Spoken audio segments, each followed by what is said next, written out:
our baby to live. I want our baby to live.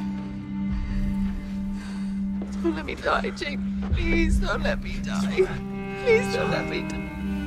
I don't want to die. Look at me. I don't like this. Not like this.